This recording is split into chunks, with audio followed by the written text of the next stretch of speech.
Hello, everyone, and welcome to the Human Behavior Podcast. Today, we are dissecting the complexities and unintended consequences of zero-tolerance policies through real-life examples, starting with the recent tragic shooting at Benito Juarez High School in Chicago.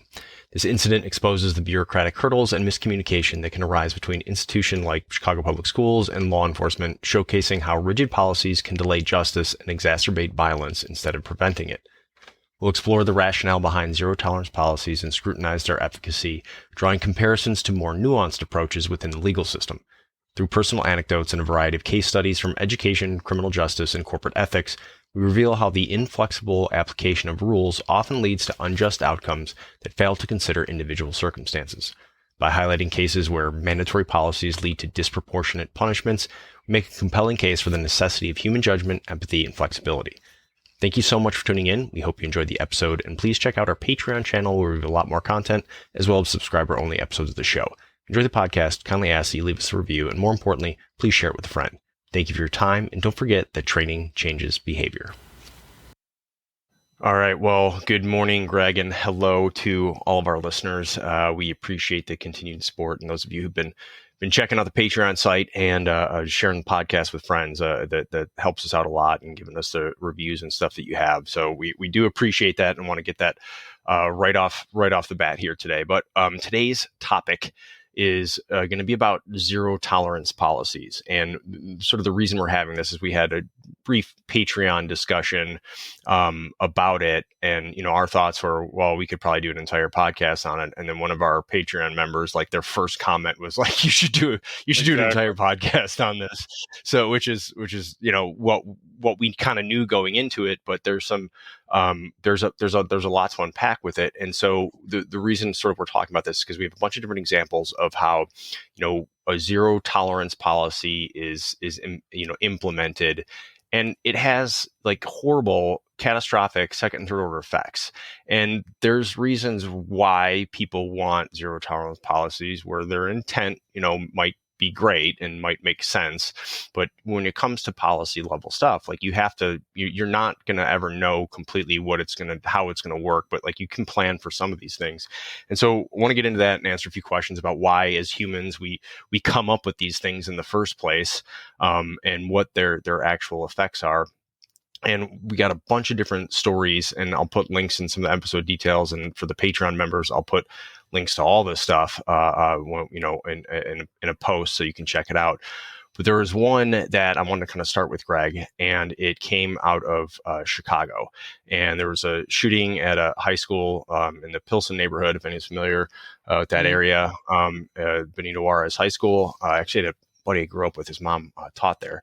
But it was then the response to it, because there was this kind of shooting, and typically in those situations it's more like a gang type thing, not like a school attack, in the sense of a school shooting. It's a school that takes place shooting that takes place on school grounds. But basically the gist of it is there was problems, the Chicago Public School, administrators, teachers, principal there were like not divulging information to the police for their investigation. And so what they were saying was that, well, this kind of violates our policy on what we can and cannot share.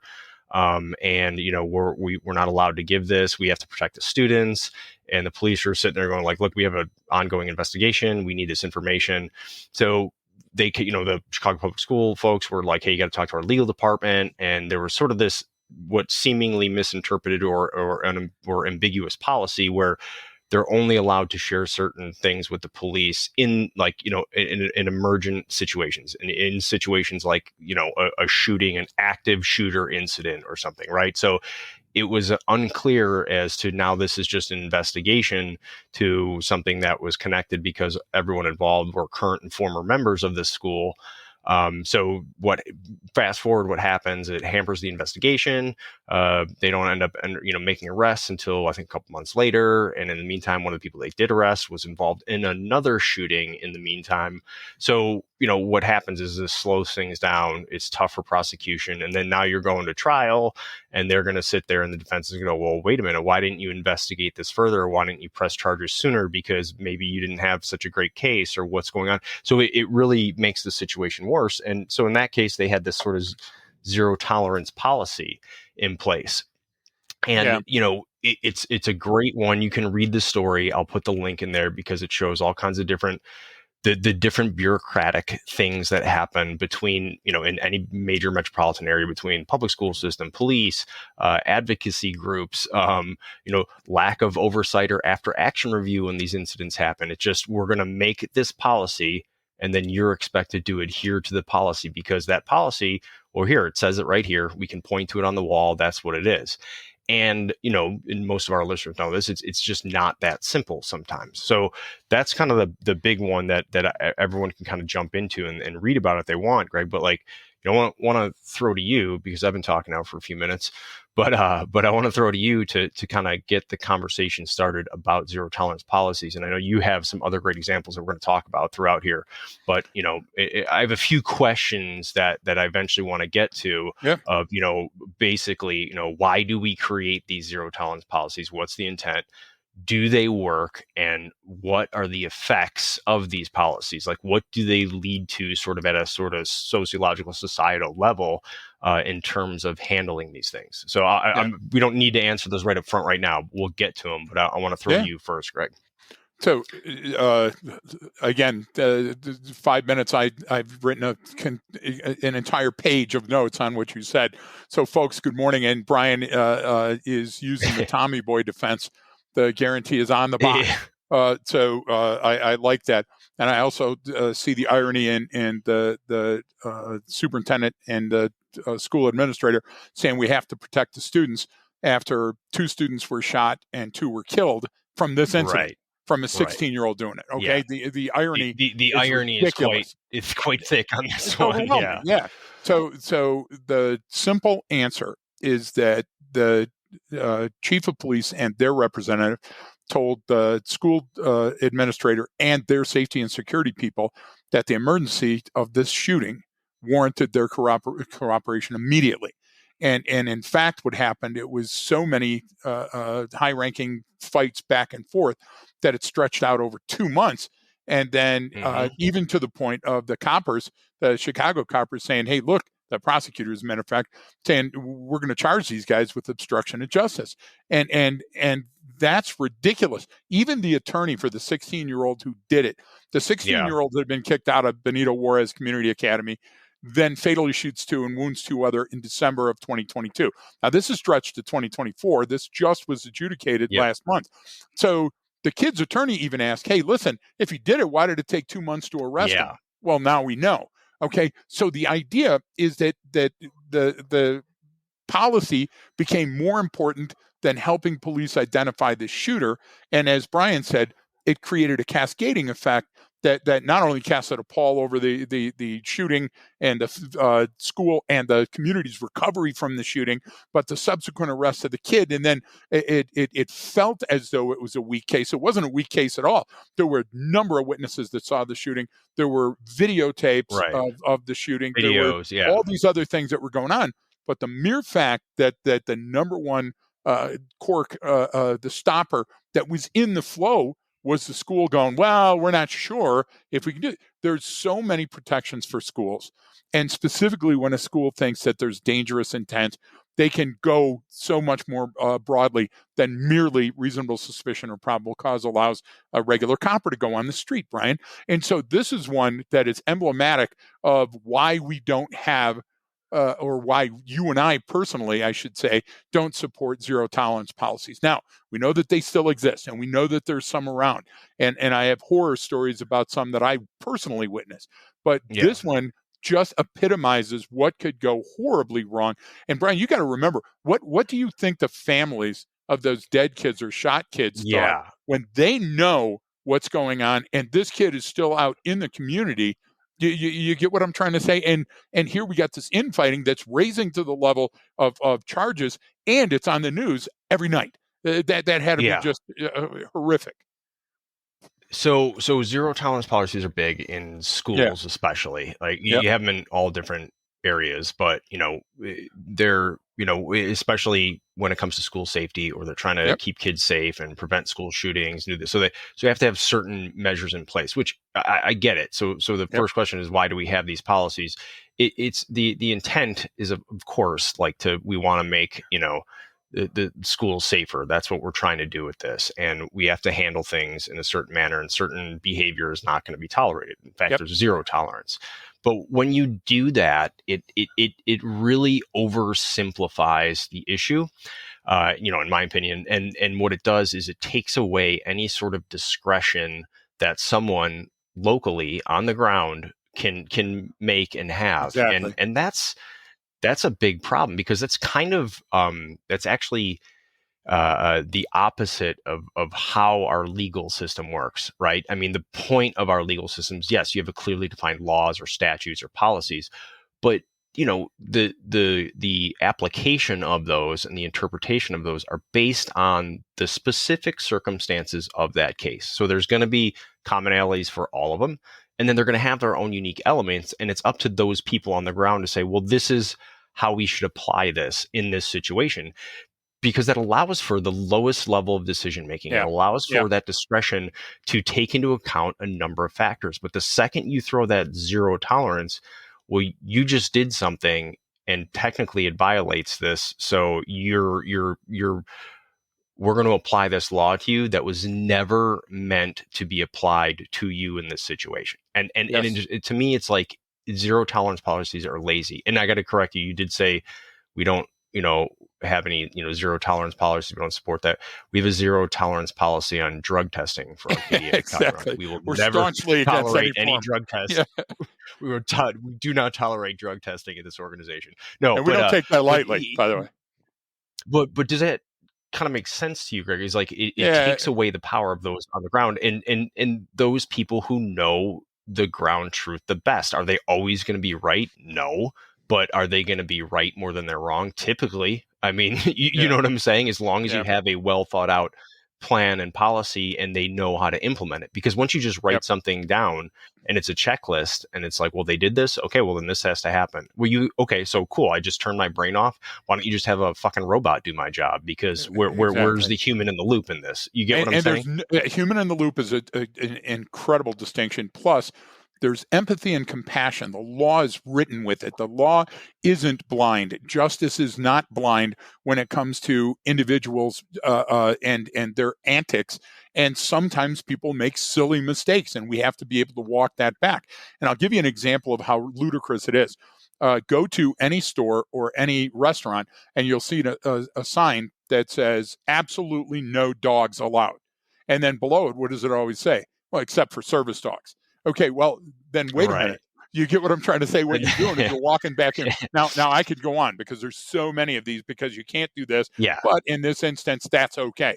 Well, then don't have it in the first place, because what happened is the knee-jerk reaction to a specific incident created such a maelstrom that everybody wanted to jump on board and go, well, we'll never tolerate this again, without clear heads thinking through what some of the after effects would be. And I'll give you a very brief story, and then one that specifically targets yours. So I remember pulling over a car, traffic infraction, but that usually leads to bigger things. The stop was on 8 Mile, just off of DeQuinder in Detroit, and I walk up in a car, and you can smell some weed. And the kid had a little stone, they called it back in the day, with a little one hit, and he was doing it on his way home from work. And he was coming from one job, going to another job. And Michigan was zero tolerance back then, zero marijuana, zero narcotic paraphernalia, go directly to jail, do not pass go. So the kid had a car seat in the back. I asked him about that. He's a young father. Mom's at home with the kids. She's also got a job. They got to do the handoff before he goes back later. And Brian, it was a horror story. And I'm going to hook this kid. Do you get what I'm trying to say? For misdemeanor possession of narcotic paraphernalia and marijuana. So what happened, somehow gravity, entropy occurred, and the stone went up on a building near the site, and the weed fell out, and we called it Windy City back in the day, where it blew under the car and it was unrecoverable. And so lesson learned, the kid wasn't a gosh darn dangerous felon, nothing happened. Now, fast forward 20 years, I make a traffic stop up in, I got to be careful with attribution, as part of a drug team here in Colorado. And it's 3 kids, and they're partying their asses off, and they were going to the Air Force Academy. And the kids were from the Air Force Academy, know what the standards are there, know that they're going to be pilots, know that they're going to do this. And it's their first year there, and they're up there and they got more dope in the car. I think the dope weighed more than the car. And so the incident was then, I had to take that, another zero tolerance situation. I had to take that and measure that against what I had done before in my career and said, this is unsafe at any speed. I got to tell somebody about this. And so that's a different standard. And somebody right now is going to go, oh, you dichotomous bitch. I can't believe that you did that. No, I mean, there's one situation that these kids were out of control and they needed to be reined in. And there was a whole bunch of other policies that they discredited, that they had sworn to. That's a completely different situation. Is this poor guy that was coming back, so if you can wrap your mind around my decision making, that was because I didn't feel that zero tolerance could be applicable in both situations equally. And so I was stymied. I was on the ground going, okay, what do I do in these situations? Now, the law is very clear. Both people go to jail. Both people have the situation. I just didn't feel that way. And one more quick one. So you have Madison, Wisconsin, and you have a security guard copper that's working for the schools, a private contractor that's working for the Madison School District. And his name is Marlon Anderson. And what happens is a kid uses the N-word because Marlon happens to be black in the hallways, and Marlon stops him and says in his response, hey, it's very disrespectful you to use that word, and says the same word that the kid uses back to the kid and says it's disrespectful, it's hurtful, please don't do that anymore. And they wrap up Marlon, the security guard, and they fire him from his job for using it because it's expressly written in the policy of the school that no one shall, and this is the punishment when somebody uses it. So, Brian, now I've created a teeter-totter, and now you've got unequally weighted things on both sides of it, and one kid sitting up in the air going, hey, what the fuck? Think about how silly that feels. And someone will also come in and say, well, you chose based on whatever reason to enforce these laws in a different manner for this group than you did for this group, so you're biased against that. And it's like which that's not a ridiculous argument, right? I'm not saying that doesn't have. Yes, that has absolutely happened, especially in the history of our country before, where certain people were, prosecuted or more than others, and it's a brutal, ugly, horrible, awful thing. Yes, and never good. It still permeates in some places. It's just not what it used to be. But the thing is, when you don't allow for that, you're actually, my biggest problem with all of these is that it's like you're dumbing everyone down. Right, you're making us all dumber. You're saying, well, you can't make that decision, Greg. You need to get higher approval, or we have to do this. And you know what? I'm going to come in and we're going to show you exactly how to do your job and what situations these work for. But the problem is, that's not how real life is. There's no. The law has to be cut and dry, right? It has to be explicit and say this is what it means. But the interpretation and the application of it, there's complexity in it. Like you just gave an example of two completely different situations, but with the same law, how can you tell me it's applied differently? Like those are the same thing. It's like, well, no, it's not.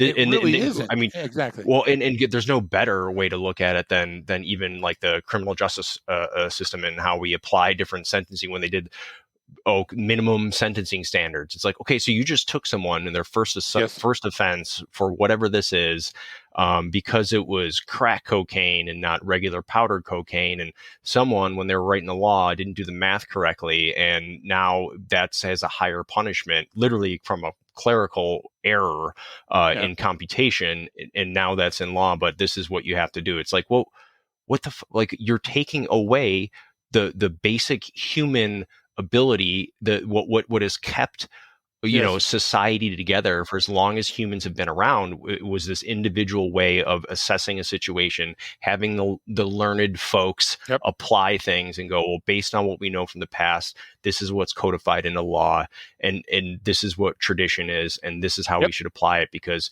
we don't just expel someone right away from society. We go, okay, we got to give them a chance. Now, if the severity of the situation or the crime is enough, then we say, hey, you got to go. You're fucking done, dude. You can't do that. Exactly. Exactly. But this is my biggest overwhelming problem with any type of zero tolerance policy. You brought a great one right there of a school policy of what someone said.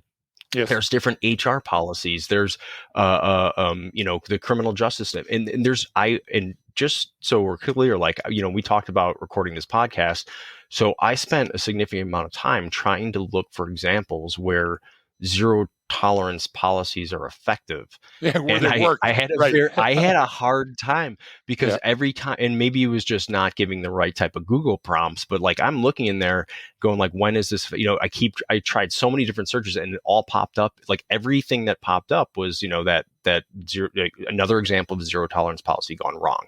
And so it's like, why do we have this? My biggest thing is, there's plenty of evidence. You can go look through there. There's people who've done meta-analysis. I'll have all the links, especially for our Patreon members, of just all of this evidence showing that, well, these really don't work. And then not just in like school settings, but in like HR type settings. And which is kind of like what you gave an example of. Yes, it took place in a school, but that would have been the same if it was a workplace or something like that. Right. Yes.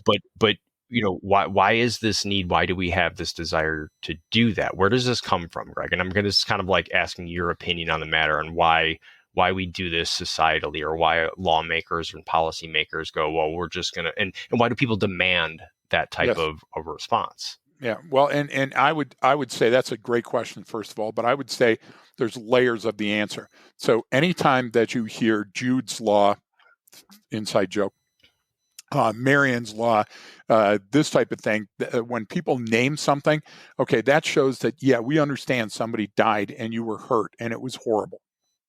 But anytime we personalize the law, we stand in the face of these type of zero tolerance policies that you must do this or you shall do that. Now, some of them are for the greater good. For example, if you're going to be a teacher of, junior high school kids, you should have a security clearance or whatever. Now, that's fine. It's not zero tolerance. That's zero tolerance. That's a policy that you can logically look at and go, oh, I see the reason for that. But then, saying something, my way or the highway, are you doing it for the right reasons? If somebody demonstrates intent, there's already laws against that. For example, bring a school on the campus, whether there's a sign or not, that's a law. So the person can't say, I didn't know that it was illegal to carry a shotgun into a shopping center or those type of things, right? So what happens is we think that the more laws are on the books that we can hold it up and go, look what I did during my tenure. The people asked for it and I did it. And guess what? Sometimes it's just ludicrous. And we as humans think, well, that makes me feel better because I can point to the guarantee on the box. Right. You get what I'm trying to say, and hold that thing up. So all of the speed limits and different signage. When you become a cop, you learn stuff you never knew. Like if you wondered how many feet and how many signs and no parking and soft shoulder and all that other stuff, all that's regulated. It's very specific. Yeah. And once you start getting into that, you understand that we're a litigious society. And we're a society of written standards and policies and rules. And so this is just another example, Brian, of that overzealous thing, saying, one sign's good, let's put 5. And it's not true. You'll have a link on, and folks, there's scientific experiment after experiment and legal scholars writing in about it. And that's how Brian and I started the argument, is saying, hey, what do the legal scholars think? What do the other people think? And just like Scared Straight, zero tolerance doesn't work. And it was really, really hard to find any instance where there was a positive feedback from it. As a matter of fact, all of the instances I found were negative. Yeah, there's plenty of examples of negative ones. Sure. It just, to me, it's really, my biggest problem with anytime you do that, it's just an oversimplification of how of a protocol, procedure, or policy, right? We're just, okay, well, here's the thing we can point to. But really, like you said, the zero tolerance stuff is something that, like, it's obvious. Like, you don't need to have a rule at your workplace saying, no smoking crack in the break room. Like, that's right. We have one. We have a zero tolerance Arcadia. So I mean, it becomes obvious and apparent, right? And so my biggest problem with all of these is you take away any sort of, like I mentioned, this discretionary, way of applying policy and procedure, and everyone's scared of that, and we're scared of that at scale, but we all want to do it individually, right? So we want to micromanage how things are going to happen and what books are in the school. Like, we can't even figure out the best way to educate children, right? We haven't even crossed that. We haven't checked that box yet, but we're already saying, here's what you should be teaching them, or here's what you should. It's like, well, wait, we haven't even agreed on how the best, way of going about doing this is, let alone the specifics of this subject and this thing. But what I'm getting at is, like, we have this, like, as humans, we don't like to be individually. We hate being micromanaged. Everyone's just like, just let me do my job. How many times, like, dude, I got this boss I got to go to. I got to report. Everyone complains about their process at their work, or things that they're micromanaged, and they can't ever do it, and they get shit from their boss, and everyone hates boss. Are you a boss? Are you a manager? Or are you a leader? Like, then we have to get those right. Everyone hates that shit. Yet when it comes to these policies and laws, like, people demand it. Well, we zero tolerance. We cannot do this. It's like, all right, man. Like, that those two ways of thinking they conflict with one another. It's like, you have to allow a certain amount of leeway and a certain amount of discretionary ability to you, as long as you have oversight. Then it's okay. I mean, you can go to, like, government, especially like military examples, where they put down, all right, hey, we're going to allow lower level units to have more discretion about how they spend training money or what equipment they buy or something like this, right? So you didn't have to go through the long process, and it's faster acquisition, it's faster this. Well, it's just like the PPP loans or something. Like, what happens when you just allow that to occur? Or is there going to be fraud, waste, and abuse? Yes, because if you don't put in the oversight of it, if you don't put in these limiting factors, then that's the issue. But no one wants to go through the details of what that is, because it's complex and it's tough, and those are tough calls. And so it's like, I always just see it sort of as this sort of dichotomous way that humans are, right? We hate it personally, individually, but societally, we know we need to sort of give up some of our freedoms or agencies to live in a society, right? You have to. There's always a balance between, security and safety and civil liberty. Like that's all.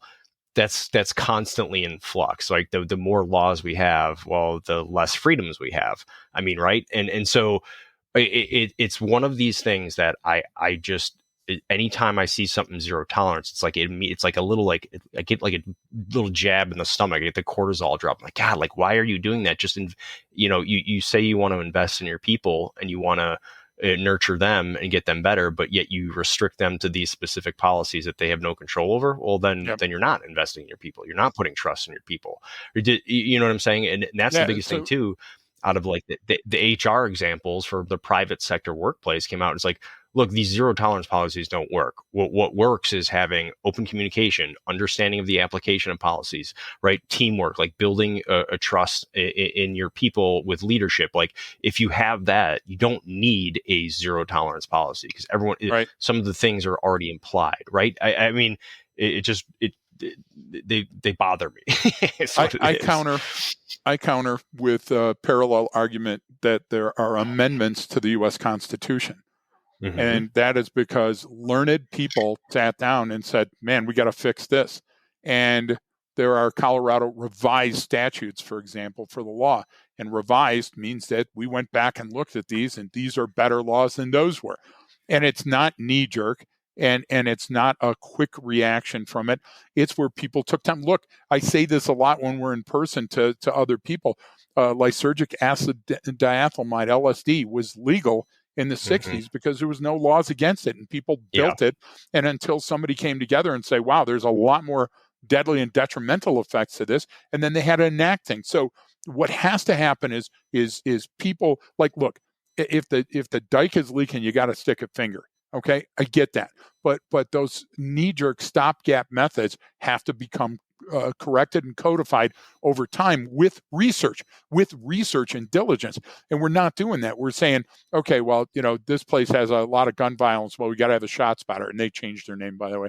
And then this school has this, so we got to build, a bigger wall and a bigger fence and a bigger this, and then let's add dogs, and then let's add dogs as bees in their mouth. That's the exact thinking, Brian, that got us here. with this discussion on zero tolerance. And listen to me, if you're hearing my voice, we're not saying that all zero tolerance is wrong.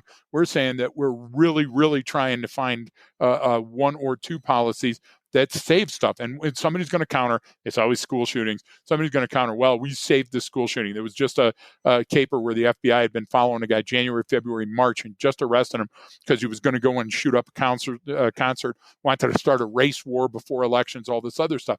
And when you read through that thing, that needed to happen. We need to do that. But there was no zero tolerance policy in there. What it was is this nutcase was making threats and this stuff. Yeah. So the investigation led to this other. That's called due process. And due process trumps all those other things. Everything. When policies trump logic, we have a problem. We have a big problem because then it takes due process out of the equation. And now we can no longer see a situation clearly. That's like, let's only enact laws after a school shooting. Well, wait a minute. We know there's going to be another school shooting. We know there's going to be another Pulse nightclub shooting. It's just a matter of how we are as a society. So if we're going to enact and do research, now's the time. No better time than the present. And there's things out there that are so dichotomous, like a school policy on, the message on your clothing, or the one that I sent you about Morgan Stanley, those right here. What you have is you have somebody's idea of future. Well, listen, I'm imposing this restriction on you because I think of it might cause something in the future. Well, wait a minute. Okay, I'm all for predictive analysis, but I can't charge you for a crime you haven't committed. And so, assuming that I'm seeing, this crime set up, the Morgan Stanley one, Brian, now that was 9 years ago, I think, if I'm correct. But the idea is it wasn't for trading violations or client complaints. What happened is their biggest private wealth brokers, the biggest producers that they had at Morgan Stanley, were engaged in personal conduct and according to the people that invoked the zero tolerance, that their misbehavior off duty was probably going to spill over at work. So we better nip it in the bud now by creating this. And what they did is they didn't have a tangible look. It's cause and effect, but you have to have reasonable suspicion or probable cause. You have to have demonstrations of intent. I can't say that, hey, we're going to put an intersection here because one day this city's going to expand. So we're going to put lights here and safety now, because in 27 years, some kid's going to be skateboarding and he might hit his head. You don't do that. That's not how we work. So there's a balance. Again, back to the teeter-totter, back to the seesaw. There's a balance, and that balance is always precarious. And if we're going to write it down and put it on a sign, Brian, we should be more diligent in the research. Yeah, and I think it's I think that this is ultimately lazy is what it is. Like when you just say that this is what we're going to eat, it means I don't want to take the time to go through this because, even with like different military examples for different requirements for certain things, here's the requirements, but you can get a waiver if you don't meet those requirements. And it's like, well, why? Because that's someone then taking the time to go, well, what is it about your unique situation on why you should still be allowed here or able to do this job, even though you don't meet this requirement or you did something before in your past. And you investigate it, you look at it, and then you give a thumbs up or thumbs down. And you're not going to be right 100% of the time, but no one's ever right 100% of the time. But the idea is you have a process in there to go, well, this is an exception, right? There's exceptions to certain rules, and as there should be. I mean, you can't have this cut and dry way of doing it, and it's just, I think it's just lazy, and this is the effect it has is then it permeates kind of societally and within an organization.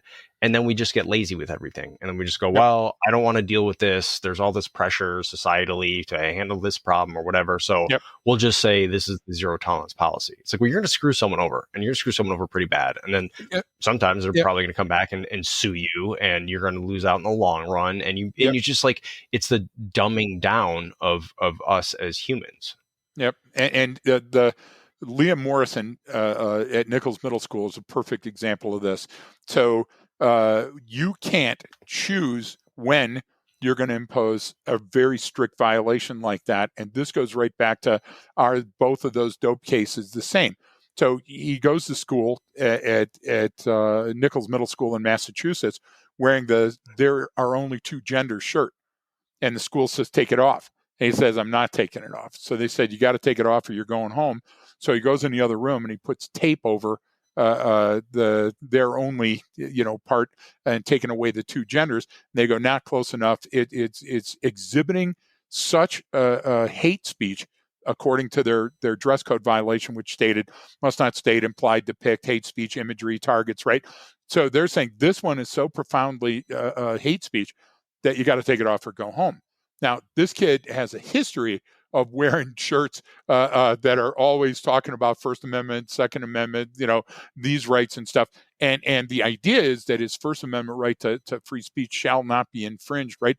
The idea is that his argument is, I've got all these kids for different LGBTQ plus, different things that they do at home, different, non-binary, whatever context, that they're wearing the shirts for it. And the teacher said, that's not our job.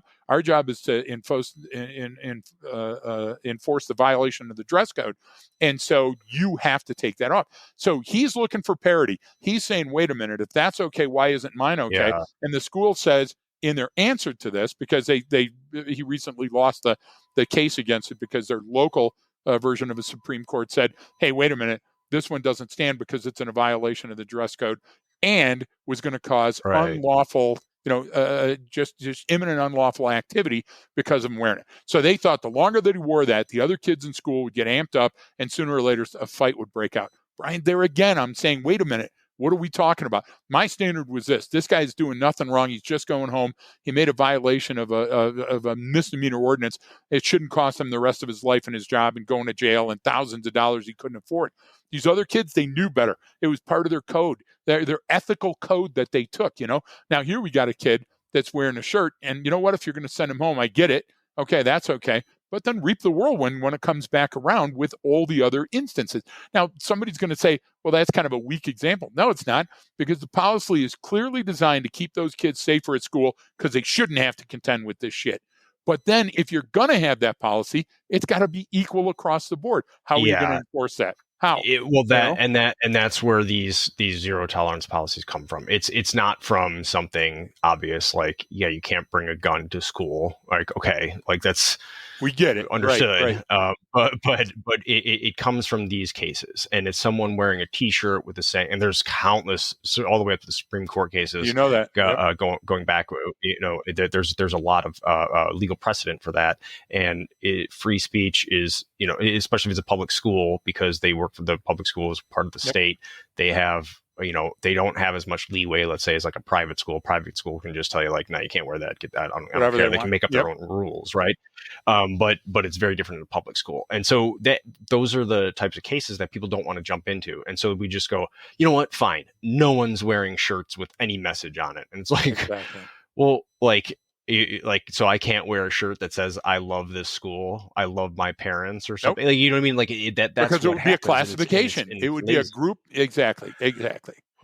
And that's where the laziness comes in, and they don't want to have those difficult conversations. When in fact, like, that's where those difficult conversations should be had, at a local level, at the school, with those kids, doing that. Like, okay, well, you're showing support for one issue, I'm showing support for another issue. That's fine. Like, but we don't want to, we can't piss off these people because they'll sue us. It's like, well, then this person's going to sue you. Like, just deal with the problem and stop relegating things to an oversimplified solution. And because it's going to come back up again. It's not like, oh, we just get through this one case and we're good.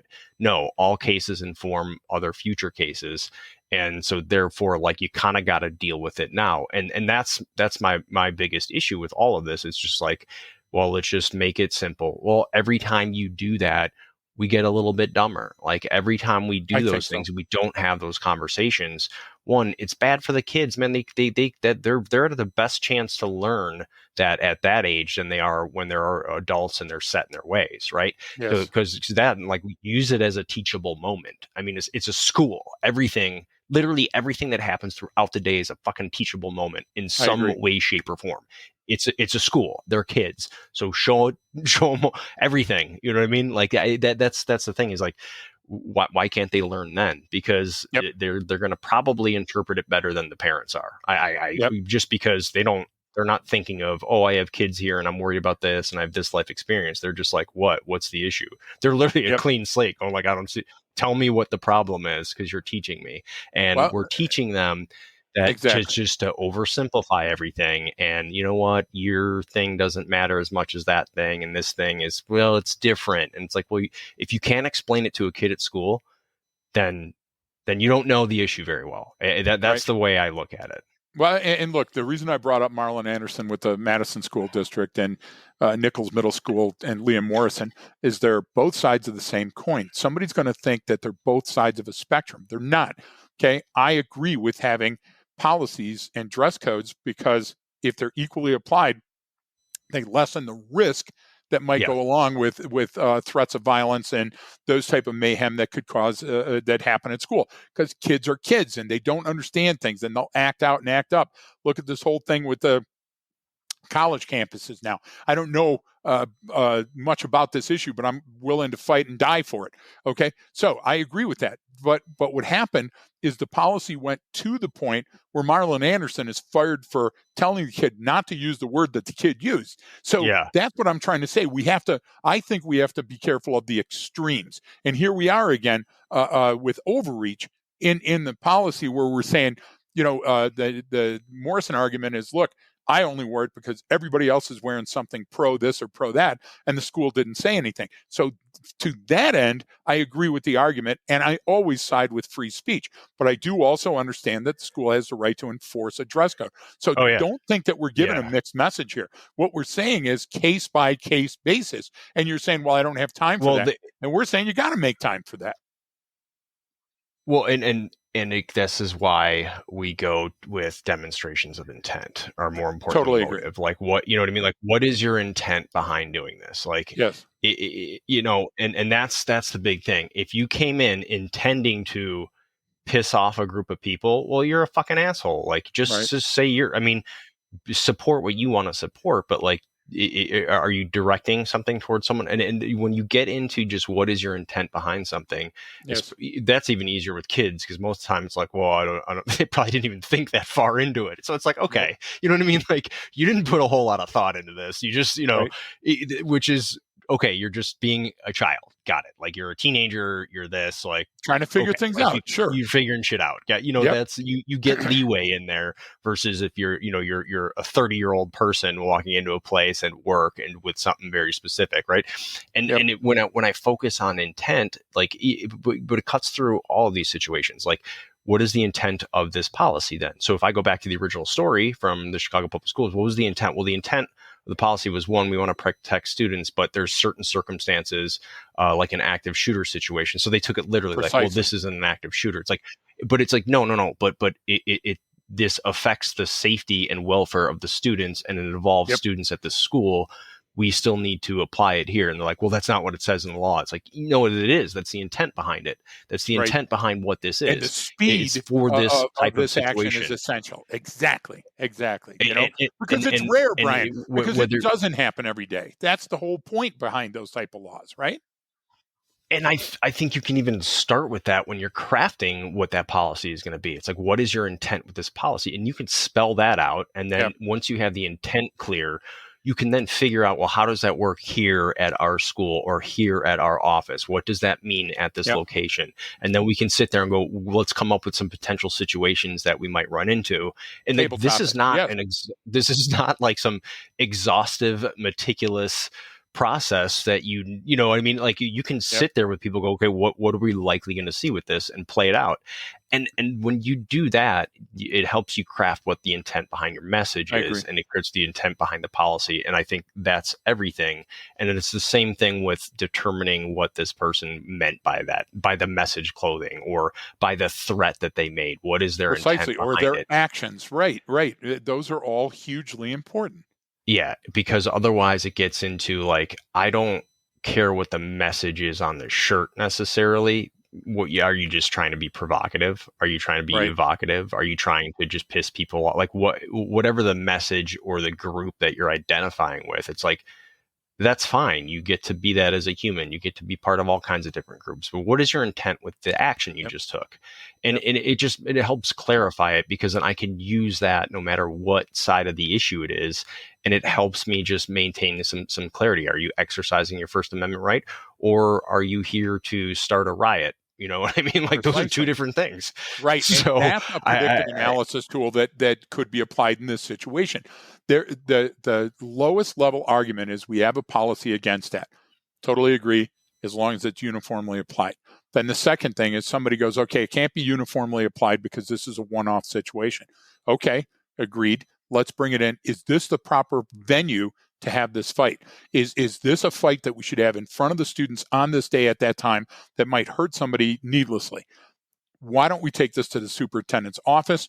We bring in, the voices that need to be heard on this issue, and we go in this instance. Now that's something that everybody is going to go for, because look, what does due process say? You have your day in court. You have your time. That's not what we were doing. And Brian, I just want to make sure if we have a chance that we cover the Scotty Scheffler incident, because here's a perfect example of a guy demonstrating intent over and over and over. And then a policy is used to circumvent everything. Can you give us a recap of that one? So Louisville PD, okay, they're investigating a fatal accident right outside where the golfing is having one of their biggest events ever. Number one ranked golfer, Scotty Scheffler, is on the way, and he's running a little late. So all traffic is blocked. So he violates all traffic laws to circumvent the blockade they've got at the fatal, drives in oncoming traffic for a significant amount of time, violating all these laws and rules for safety, and he gets pulled over, stopped by a couple of coppers, including a detective that doesn't have his body camera on. For whatever reason, he doesn't have his body camera on. He tells Scheffler, hey, you got to stop the car. You got to get out of the car. Scheffler drives off, dragging the copper for a distance. And what happened is, after all the press going both way, but that's Scotty Scheffler. Hey, there's a different standard. And clearly Scotty felt it was a different standard. What happens is the Louisville PD comes in and goes, hey, we have a uniform policy that says that thou shalt do this. And he didn't do it. So we're dropping the charges against Scheffler. And it's hard, Brian, to look at that one and go, wait a minute, the fix was in early on this one, right? And so the cop gets reprimanded and they drop the charges. And think of those. If it was you or I, would the justice have been applied the same way? And I think that's what we all want. We want our day in court. We want our due process. And you know what? If we do something completely boneheaded like that, we should expect to get pulled over. And the idea is, Scheffler made some off-the-cuff comment, and folks, do your homework, read the article, where he said, yeah, I knew I hit somebody, but I didn't know it was a cop. Okay, wait a minute. Those demonstrations started building from the beginning. What the fuck does that Your Honor, that's mean? the boys will be boys. Defense, I didn't know he was an old feeble man when I pushed him down. Exactly. I thought he was a kid. It's like, when I fired the shot at his chest, I wasn't quite sure that the bullet would penetrate. No, and what we do sometimes, Brian, is we placate things like Liam Morrison. Good on you that you're thinking about the constitutional amendments and your First Amendment right and everything else. But school's not the place to wear that flag. You get what I'm trying to say? Take it out of there. And so while I side with the Massachusetts court, my fear is that it's going to go higher, because it's an issue that we all worry about, our free speech. And sometimes, Brian, we fight for free speech, even if it's a shitty argument. And that hurts me too, because when we start thinking about that, people don't understand the effect that something like free speech can have on it. I actually wrote down, if I can find my note quickly about that, gosh darn it, that, when we take those things in, Brian, what we don't think is, we don't think of the impact that our words have. And we have to understand that when we take a look at the way the law is, we can't make those short. I'm never going to be able to find my note on it. We're not going to be able to understand the effects of that knee-jerk reaction to a one-off incident. And that's also why I'm saying, when we name them, and it's Megan's Law. Okay, I get that, but what we're doing is we're sort of bottlenecking it at this point in a series of facts that may never happen. Look, we all want the same thing. We don't want crime. We don't want terrorism. We don't want to be raped. We don't want our property stolen, all that. And I think there's plenty of precedent that shows that we do those things well. It's these things where when the light shines on them, they're a little bit different, like the Scheffler thing. I haven't followed the caper because we've been busy. But Brian, did he issue an apology at least? Did he say, hey, look, kids, this isn't the way that you want to do it? And why didn't we get all the information? Because he's famous, because he's a hell of a golfer. And that's the same thing really that I'm afraid. And everyone says he's a super nice guy and all that. Yeah. Exactly. And to go back, just remember, everybody, Marlon Anderson got his job back. Why? Because enough people said, wait a minute, this is a good guy. This guy did everything right. And this law is wrong. It's broken. So going back and fixing a broken law is great. The same thing with Benito Juarez Community Academy.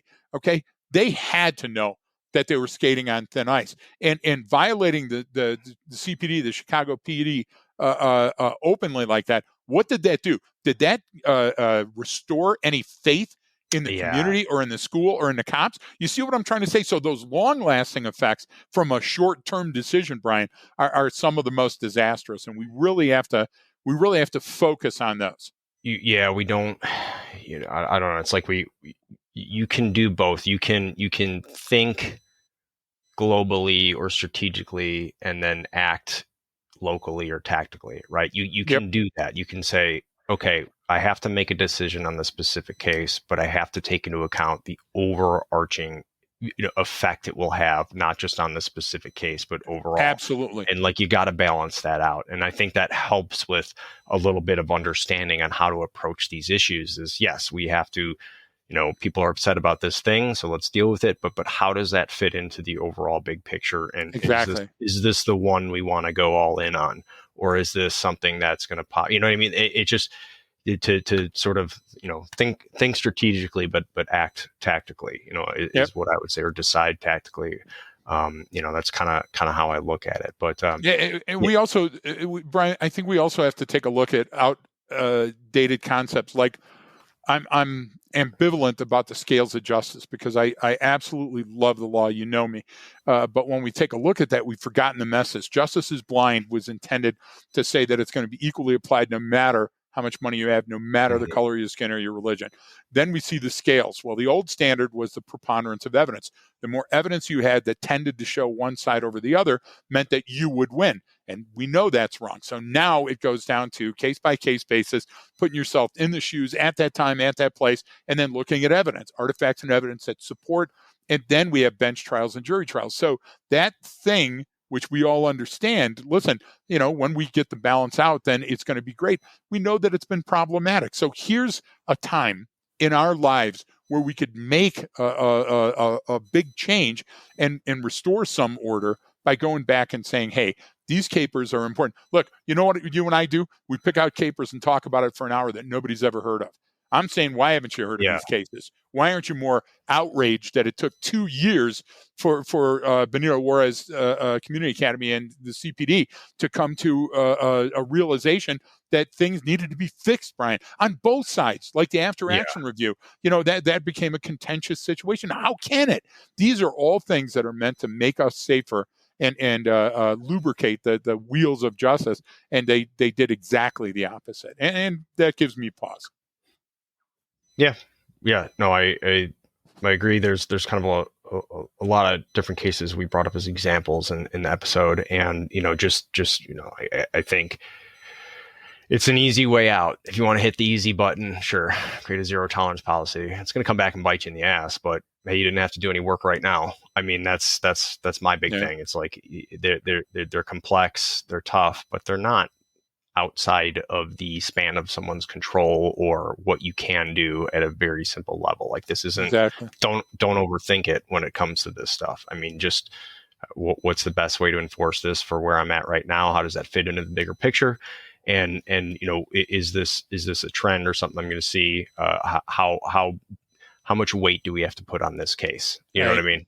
And I agree. Is this the one we want to go all in on?